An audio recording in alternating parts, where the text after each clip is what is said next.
As NYSE-listed giant CVS gears up to report earnings next week, its subsidiary Aetna is here at the New York Stock Exchange to break down key trends shaping the healthcare landscape and share more about open enrollment. Joining me now is Aetna's president, Steve Nelson. Steve, welcome to the New York Stock Exchange. Thanks, Ashley. Appreciate it. So this has been an unprecedented year in healthcare. How would you characterize the current landscape? Yeah, so look, healthcare has always been complicated, but the recent times are particularly challenging. I would say over my 3 decades of doing this feels uniquely intense to me. However, it's also, the challenge also brings with it opportunities. And so we at Aetna are incredibly optimistic actually about the opportunities because of the challenges.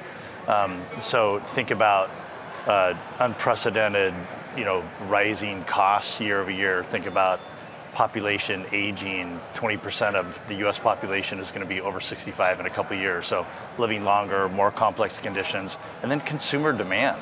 I'd say expectations are changing, and so we have opportunities, and at Aetna, we're leaning into those. So specifically the idea of, this sort of traditional insurance company is not going to get us where we want to go. So Aetna, we are moving from an insurance company to a healthcare solutions, consumer-driven solutions company, bringing advocacy, navigation, engagement, all empowered by better technology.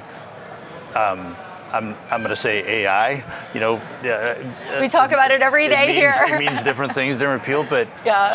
just we have opportunities now that we've never had before. So yeah, challenges are there. We refer to it at Aetna as choppy waters, but look, we think we have a great vessel. In Aetna, we have incredible technology and equipment. We have a great crew. We have unbelievable people. So we're actually not only up for the challenges, but we're embracing them. So you joined CVS Aetna about a year ago. Yeah. What are your priorities for 2026 and beyond? Sure. So it's been an incredible year, challenging, as we said, but also incredibly rewarding. I've had opportunities to work with different companies and sort of different roles, but this has been a really, really rewarding year for me.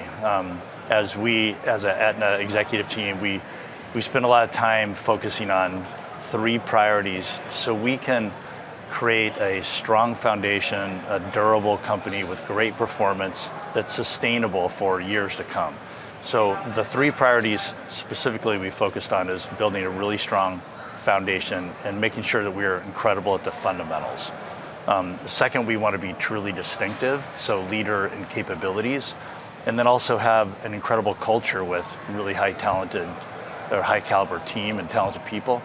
So those are the priorities we focused on, and we're making incredible progress towards those. So let me give you just a couple examples. So in terms of fundamentals, one of the things that healthcare companies like us need to do, we need to be great at understanding, forecasting, and managing trend. So this rising healthcare costs year over year, where is it coming from? Why is it happening? And what can we do about it? And making sure we are on top of it so then we can do other things that are important to make sure our business is sustainable and durable, well into the future. So we're tons of progress on that and feeling really good about those kind of fundamental capabilities. And then in terms of distinction, when I think about when Aetna, when we talk about navigation and advocacy, it's really in the spirit of kind of a better partnership. So it's not just with our consumers and our members, which we're doing that by bringing better digital tools. We have the #1 ranked website, but it's also, and we have a really highly capable app. So our digital tools are getting better, providing more transparency, and actually bringing sort of more tools to the consumer so you can make better decisions. But we also need to engage differently with our providers. We don't deliver care directly, Aetna doesn't, so we rely on these incredible providers throughout our country, and we have to have a better partnership with them.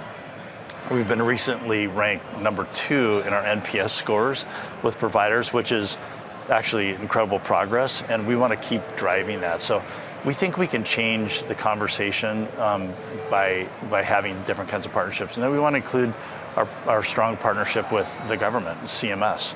We have a lot of our business and our revenue comes from the government, and so it's really important to understand what they're trying to accomplish and really partner with them.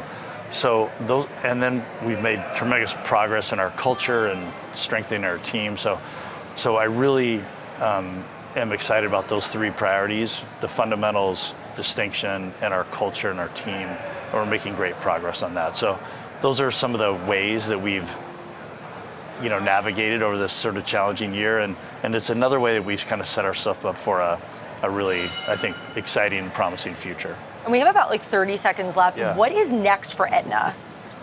Yeah, so look, we're in the starting of open enrollment for Medicare Advantage, really important population. Medicaid has there's a lot of conversations going on around Medicaid with the OB3, the big bill. But we are kind of rising sort of above that, and we say, look, this idea of going from a transaction orientation to solutions orientation is where we're headed. And if we can focus on the priorities I just talked about, making sure that we lean into navigation, advocacy, and partnerships, all empowered by better technology, we actually think we're not just going to navigate well, but we're going to thrive and create real change and bring real solutions. All right, Steve Nelson, president of Aetna, thank you so much for joining us at the New York Stock Exchange. Thanks, Ashley.